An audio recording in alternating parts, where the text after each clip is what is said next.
Eh bien, bonjour à tous et merci. Donc je vais démarrer la présentation, mais avant cela, je vais laisser la parole à Quentin, pour qu'il puisse se présenter. Je me présenterai et ensuite, on vous rappellera les petits éléments de contexte. Bonjour tout le monde, du coup je vais faire très rapide pour laisser la main à Priscilla, pour me présenter du coup Quentin Méan, je suis directeur général et associé chez Udicat. On verra sur qui on est plus tard. Et donc je suis Priscilla Siassia et je suis responsable commerciale du produit Symbio chez NIT Solutions. Donc aujourd'hui, notre webinaire, va traiter sur la fiabilisation des données pour optimiser, accélérer les projets. Donc on a trouvé il nous a semblé que c'était une belle continuité des conférences et des tables rondes qui ont eu lieu hier lors de la première journée du Digital Habitat, puisqu'on va aller un peu plus loin dans la problématique là juste après. C'est, un problème qui est assez récurrent dans les projets digitaux. Alors juste pour vous situer, de qui nous sommes, nous, Need Solutions et qu'est-ce qu'on fait? Qu'est-ce qu'on édite? Donc c'est le produit qu'on met en avant aujourd'hui.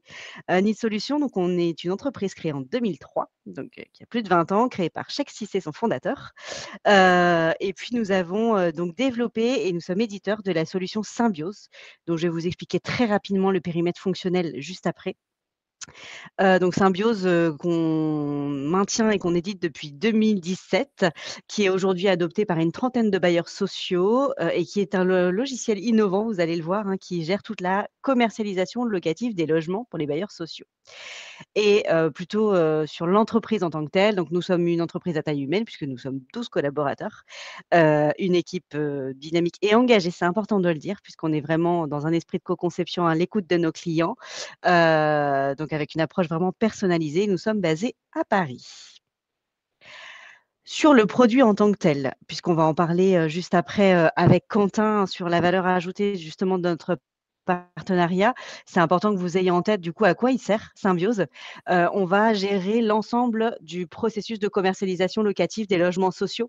Donc vraiment, de la libération du logement, à partir du moment où on a un congé qui a été enregistré, jusqu'à la clôture du parcours. Donc on va s'arrêter nous aux portes de la gestion locative et donc au moment de la signature du bail. Voilà, donc nous, notre outil s'arrête vraiment ici et par contre, on va gérer toutes ces phases intermédiaires que j'imagine vous connaissez bien, qui sont la première partie, donc l'orientation, la désignation des logements, aux bons réservataires, avec évidemment tout le suivi que cela engage, l'instruction et le contrôle, la partie, commission d'attribution des logements, donc avec un module de Caléol que nous avons qui est entièrement dématérialisé avec vote à distance ou non. La gestion post-Caléol et tout ce que cela induit en termes de gestion administrative et enfin la clôture du parcours, donc l'envoi des éléments, pour la bascule en gestion locative dans le RP du bailleur. Et donc c'est sur ces éléments-là qu'on va pouvoir, vraiment agir avec, Bineo notamment. Juste pour vous rappeler quelques points forts et le périmètre fonctionnel de notre solution, l'idée c'est pas de vous faire une démo ici maintenant, ni de vous en faire la promotion, mais que vous ayez en tête son périmètre fonctionnel et on pourra tout à fait l'étoffer, ensemble ultérieurement. En tout cas, la puissance de l'outil de Symbiose, hein, ce qui va nous différencier, ce qui va permettre aussi de faciliter, pour nos clients qui sont les bailleurs sociaux, c'est, un algorithme qui est présent dans la solution qui, génère un appareillement automatique entre l'offre et la demande. Donc ça, c'est, systématique pour tous nos clients. Il y a automatiquement un matching qui s'opère dans Symbiose entre la demande de logement et l'offre, donc qui est la gestion, la donnée patrimoniale, des bailleurs sociaux. Donc, ce qui permet d'avoir un rapprochement efficace pour tout l'aspect commercialisation. On va évidemment assurer, je vous l'ai dit tout à l'heure, donc toute la gestion du suivi des contingents réservataires, donc qui n'est pas une chose simplifiée depuis quelques mois, n'est-ce pas? Avec le passage à la gestion en flux des contingents de réservation, donc on a un module qui permet vraiment d'optimiser cette partie-là et de l'automatiser et d'orienter facilement en fonction, de ses objectifs, de faciliter évidemment l'organisation et d'administrer les caléoles et d'assurer un reporting et ça on y reviendra aussi avec Quentin puisque, l'important, vous avez, des obligations réglementaires en matière de reporting, des indicateurs à suivre et vous devez piloter votre activité. Aujourd'hui, bah, c'est comment on vous transmet de la donnée fiable et de manière efficace pour vous aider dans le pilotage, votre performance et surtout du coup la réponse aux objectifs réglementaires. Voilà. Tout ça, c'est dans Symbiose. Juste, une petite partie, technique. Comment ça fonctionne? C'est une application SaaS Symbiose qui est interconnectée avec les outils de votre système d'information. Donc avec une interconnexion qui va s'opérer de différentes manières en fonction de l'outil. Vous allez reconnaître sur la slide que je vous montre, les outils que vous utilisez, quotidiennement. On va, générer, du coup des flux donc, avec le JPSNE, donc c'est l'intégration de votre base de données de demande de logement où on est interfacé en mode synchrone, donc vraiment en temps réel, hein, sur tous les éléments de la demande de logement. Donc en tout cas, tous les utilisateurs de Symbiose, les opérationnels, hein, qui traitent la donnée au quotidien et font l'activité des chargés de commercialisation, ne vont plus dans ces outils puisqu'il y a l'objectif, c'est d'éviter la double saisie et d'être interfacés complètement. Donc on va plus dans le SNE. Bineo, on va y revenir juste après. On va plus dans Aline, on va plus dans Ciplo puisque toutes les informations sont centralisées dans Symbiose. On va avoir des liens évidemment avec votre ERP, en entrée et en sortie, et ensuite des outils qu'on va pouvoir interconnecter puisqu'on est complètement sur API. Donc l'objectif, hein, c'est d'interconnecter au plus, les outils. On l'a pas mal dit hier, en fait, l'objectif, c'est vraiment de faire communiquer tous les outils entre eux pour, éviter la double saisie, pour simplifier l'échange, et les flux de données, et ainsi les fiabiliser. Pourquoi on a fait ce webinaire? Avec Quentin, on a constaté une problématique, hein, mais qui est pas d'aujourd'hui, mais qui nous est commune en tout cas. C'est, le ralentissement en fait des projets digitaux et ça, c'est pas propre à nous, c'est vraiment tous les partenaires, éditeurs qui le constatent et peut-être vous aussi en interne chez les bailleurs sociaux. C'est le ralentissement et la lenteur des projets pour différentes raisons. Et la première raison, et ça a été aussi relayé par Gilles Dupont, donc DG des relogements hier lors de la conférence et table ronde du Digital Habitat sur justement la prise de décision et les projets digitaux, c'est un problème de compétence des équipes SI. Lui, ce qu'il nous racontait, hein, j'en profite pour faire le lien, c'est que lorsqu'il a pris les rênes de l'office, il n'y avait pas de DSI. Et il l'a créé parce que du coup, voilà, c'était un service informatique et pas, une direction du système d'information et donc il a créé une instance avec des compétences, vraiment, pour pouvoir le faire. Donc ça, c'est un problème qui est assez récurrent. C'est un problème de compétences en interne sur les équipes SI, que ce soit, le manque de compétences, hein, en tant que tel ou juste de ressources, et du coup, une dépendance aux experts, externes, souvent. Donc ça ralentit vraiment les projets. Un manque de maturité aussi sur la data et là, Quentin pourra vraiment vous en parler un petit peu plus juste après. Donc on a repris, hein, l'absence de gouvernance des données qui sont silotées, une faible automatisation et validation et la non-qualité de données. Ça, c'est aussi un problème récurrent. Je vais vous raconter une petite anecdote. On a mis un client, je ne vais pas le citer ici, mais, il y a un client qui avait souscrit à notre plateforme, à notre logiciel Symbiose. On a mis 2 ans à le déployer pour un problème de qualité de données. Parce que sans l'intégration, des fichiers comprenant les conventions de réservation, on ne pouvait pas aller plus loin. Et en tout cas, ils voulaient avoir un périmètre qui soit complètement couvert et en interne, il n'y avait pas de ressources disponibles pour le faire, pour redresser les données des conventions de réservation, donc ça a pris pas mal de temps. Voilà. Et enfin, la complexité des outils métiers. Aujourd'hui, vous avez beaucoup d'outils, dans votre système d'information. Il y a aussi un manque d'automatisation, trop de requêtes manuelles, notamment par les opérationnels, des outils qui ne sont pas interopérables et donc du coup, la difficulté à ressortir des indicateurs et des KPI qui soient fiables. Voilà et je vais laisser la parole à Quentin. Merci. Du coup, avant de rentrer dans le vif du sujet, qui est la qualité de données, je vais déjà présenter rapidement la société. Donc Udicat, on est basé à Marseille, on a été créé en juillet 2020. On a commencé à commercialiser la solution il y a à peu près 4 ans, donc on est quand même assez récent, mais on s'est spécialisé sur le logement social et c'est là qu'on a vu, on a rencontré quand même pas mal de problématiques qu'a cité Priscilla et sur lesquelles en fait on propose pas mal de solutions.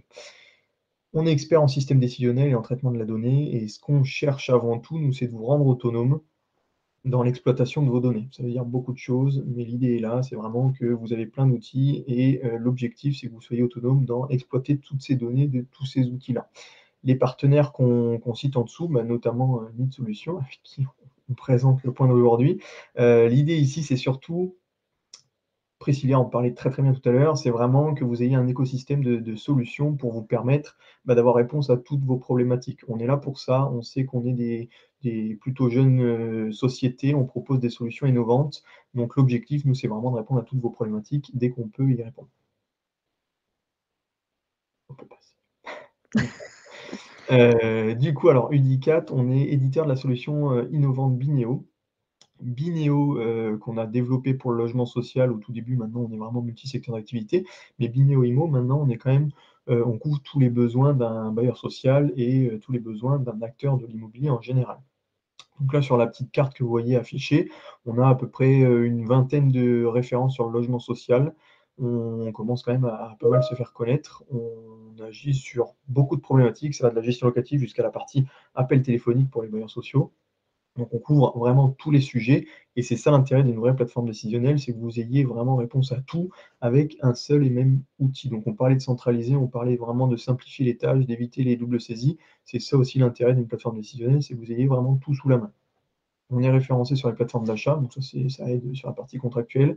Mais sinon, ce qui est intéressant, c'est vraiment qu'on est labellisé jeune entreprise innovante, ce qui veut dire qu'on fait de la R&D et qu'on a vraiment une solution innovante, mais quel que soit le secteur d'activité. On peut passer aussi, merci. On rentre dans le vif du sujet. Alors, comment on va réussir à fiabiliser la donnée? C'est un vaste sujet, c'est quand même assez complexe, on le sait. Nous, on y va étape par étape. En fait, tout ce que vous voyez ici, tout ce qui est en bleu et en orange, c'est ce qu'on va déployer. Donc, c'est une architecture décisionnelle, une plateforme de données. On va y aller vraiment étape par étape, toujours en commençant par le besoin. Pourquoi le besoin? C'est parce que ça fixe un objectif qui est précis. Si jamais on n'a pas d'objectif précis, on va se lancer tête baissée et puis on va pas aller bien loin. Ça va durer très longtemps, mais on n'ira pas bien loin. Donc là, l'objectif est vraiment de fiabiliser la donnée qui va nous permettre de répondre à une certaine problématique. Donc le sujet avec Symbiose, c'est vraiment que vous savez exactement ce que vous souhaitez, donc vous connaissez la donnée qui est nécessaire de fiabiliser pour arriver jusqu'à Symbiose et faire vos analyses sur Symbiose. Donc là, l'objectif, nous, on va collecter la donnée là où elle est, donc peu importe vos outils. Donc là, dans ce cas-là, si on reste sur le sujet, on va se connecter à Symbiose, on va se connecter à l'ERP, on remonte la donnée. Une fois qu'on a fait ça, on va passer dans toutes les petites strates qu'on voit ici, là, donc data lake pour centraliser, master data, data hub, data warehouse, modèle de données, pour arriver jusqu'à la finalité qui est la valorisation de données. Si tu peux passer Priscilla, s'il te plaît, on va rentrer vraiment, on va zoomer sur la partie fiabilisation, parce que c'est ça qui nous intéresse. Donc comment on fiabilise une donnée? La première étape, c'est de collecter la donnée. Ça paraît logique, mais du coup, on va collecter la donnée. Donc là, l'idée, on va aller récupérer toutes les données qui sont nécessaires dans l'ERP principalement. Et une fois qu'on a remonté cette donnée-là, on va commencer le travail de fiabilisation de données. Donc il y a différentes étapes. La première étape, ça va être créer vos référentiels. Donc, qu'est-ce que les référentiels? Là, je donne quelques exemples. En fait, via un master data, un outil qu'on appelle le master data, on va commencer à créer, par exemple, l'ancienneté de la vacance. Donc ça va être comment vous voulez analyser l'ancienneté de la vacance. Ensuite, ça va être de créer vos usages à vous. Attention, on ne va pas récupérer ce qui sort de l'ERP, c'est vraiment vos usages à vous que vous souhaitez voir en bout de chaîne quand vous faites des analyses avec des camemberts de répartition de votre parc. Pareil sur les typologies, pareil sur la disponibilité, pareil sur l'ancienneté de la vacance, bon, je l'ai déjà dit, pareil sur les classes de surface, et cetera. Donc là, c'est vraiment créer vos référentiels et rattacher vos différents outils sur votre référentiel à vous. Une fois qu'on a fait ça, on s'attaque à ce qu'on appelle la complétude de la donnée. La complétude de la donnée, c'est quoi? Pour faire très, très simple, ça va être simplement, est-ce que votre donnée est complète? C'est quand même, assez logique, d'où le nom. Mais du coup, les exemples qu'on va avoir, ça c'est des exemples des cas concrets, hein. Mais quand on parle du motif de la vacance, le motif de la vacance, très souvent, il est absent dans l'ERP. Donc là, l'objectif, ça va être de se focaliser là-dessus et de dire, bah, est-ce que c'est normal? Parce que c'est un logement qui est fictif, qu'on a créé simplement pour quittancer, ou est-ce que c'est une erreur de création? Donc là,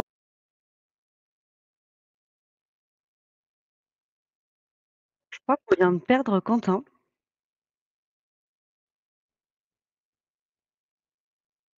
On a perdu Quentin. On a perdu Quentin. Bon, je vais prendre le relais du coup. En attendant, je pense qu'il a eu un petit souci technique avec son PC. Voilà, du coup, vous l'aurez compris, le chaînage en fait, de toute cette fiabilisation de données, il passe par différentes étapes, donc dont Quentin maîtrise, très bien le processus, moi peut-être un peu moins bien, mais en tout cas, voilà, l'idée c'est de balayer, toutes et de passer par toutes ces étapes pour est-ce vous qu'on peut permettre ensuite, d'avoir la su On a retrouvé Quentin, pardon. Du coup, j'avais pris le relais sur Beaucoup de le relais. le le chaînage. Vas-y. Alors je ne sais pas du coup où est-ce que ça a coupé? Voilà. On en était où? Ça a coupé sur la complétude et ensuite les règles de gestion. Bon, on en était à ce OK. niveau-là. D'accord, bon désolé. Règles de gestion, du coup, règles de gestion, c'est vraiment récupérer vos propres règles de gestion. Donc, qu'est-ce que vous entendez par, vacances? Est-ce que c'est la vacance, technique? Est-ce que c'est la vacance locative? Est-ce que vous mettez dans la vacance, uniquement les logements ou est-ce que vous comprenez aussi les parkings, les garages? Donc là, l'idée, c'est vraiment de récupérer vos propres règles de gestion. Une fois qu'on a fait ça, là, on peut attaquer, ce qui est intéressant, c'est la partie exploitation des données. Pourquoi et comment? Parce que là, vous avez fait tout le travail de fiabiliser votre donnée, structurer vos données et à partir de là, la donnée est exploitable. Donc si on fait un petit récap, la collecte quand on collecte la donnée dans différentes sources, on a une donnée qui n'est pas forcément fiable, donc non qualité de données. On a de la donnée qui est très hétérogène et qui est très difficile d'exploiter en l'état. Donc là, l'objectif de faire toutes ces étapes-là, c'est d'arriver à une donnée qui est exploitable et qu'on va pouvoir envoyer dans d'autres outils. Donc là, je passe la main à Priscilla pour expliquer comment on se sert de cette donnée-là pour faire quelque chose. Tout à fait. Alors juste avant, on a une question, Quentin, Oui. et c'est madame Gagneux qui dit: «Bonjour, quel profil faut-il avoir en interne pour accompagner la mise en œuvre, puis pour utiliser Bineo en interne?» Je me permets de les poser du coup entre-temps parce que, voilà, Alors, c'est du coup, peut-être plus c'est simple. assez simple. Nous, Bineo, on l'a fait vraiment pour que ce soit très simple. Donc quand on déploie Bineo, la plupart du temps, on y va étape par étape. Donc là, je ne vous ai pas montré les différentes étapes de la mise en place de Bineo, mais on a besoin uniquement d'une personne technique, donc plutôt côté DSI, sachant que la DSI n'est très peu en fait, elle est très peu sur le projet, sachant que nous, on apporte toute la partie technique. Donc la DSI, elle est là vraiment pour chapeauter, parce qu'on sait très bien qu'on a besoin d'eux au cas où, mais par contre, c'est peut-être 2 jours de boulot sur la totalité. Ensuite, on va avoir une personne métier, parce que c'est les métiers qui vont pouvoir nous dire les règles de gestion, comment on applique ça, comment on calcule la vacance, qu'est-ce qu'on veut voir apparaître. C'est ces personnes-là qui ont le besoin. Et ensuite, on a plutôt le contrôle de gestion, parce que le contrôle de gestion, généralement, c'est eux qui font les indicateurs, c'est eux qui font les rapports et les tableaux de bord. Donc, en temps normal, on travaille avec ces 3 personnes-là. Après, on a tous les cas de figure. Des fois, c'est que la DSI qui gère ça, des fois, c'est que le contrôle de gestion, des fois, on n'a pas de contrôle de gestion, donc c'est la direction métier. Ça dépend, mais en général, on est sur maximum 3 personnes en interne et sans compétences, techniques. C'est plus métier. Merci. Je poursuis. Hop. Du coup, les avantages qu'on veut mettre en avant, en fait, sur notre partenariat aujourd'hui, c'est surtout un gain de temps. Alors vous l'aurez compris, hein, Symbiose peut s'utiliser sans Bineo et la plateforme Bineo est utilisée aussi sans Symbiose pour d'autres, relais et d'autres, besoins, sans problème. Mais en tout cas, ce qu'on veut mettre en avant, c'est vraiment le gain de temps. Automatiser ces flux, c'est supprimer les ressaisies et les extractions manuelles et donc du coup, c'est centraliser les informations. Donc là, un gain de temps réel, que ce soit dans le cadre de la mise en œuvre du projet en tant que tel, mais même dans les usages après au quotidien. Parce que vous pouvez aller aussi plus loin.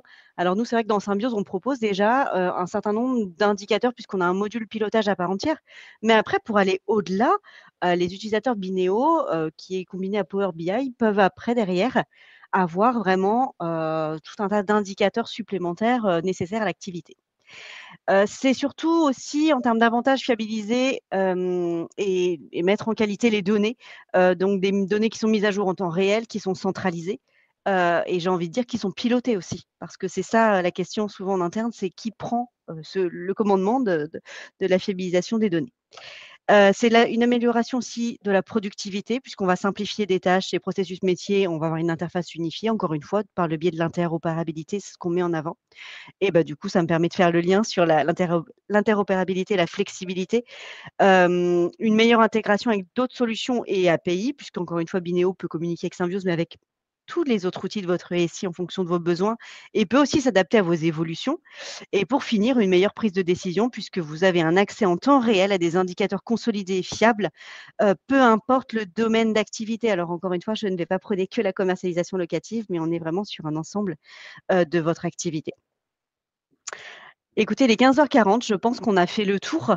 On est pile dans les temps et maintenant on peut consacrer un peu de temps, si vous le souhaitez, aux questions. Si vous êtes, pris par d'autres webinaires à suivre, n'hésitez pas ensuite, à revenir vers nous individuellement ou ensemble, hein, pour vous poser vos questions. Il y a pas forcément d'autres questions qui ont été écrites, mais du coup, n'hésitez pas et en tout cas, merci beaucoup d'avoir, été présent. Et merci, oui. pour votre présence.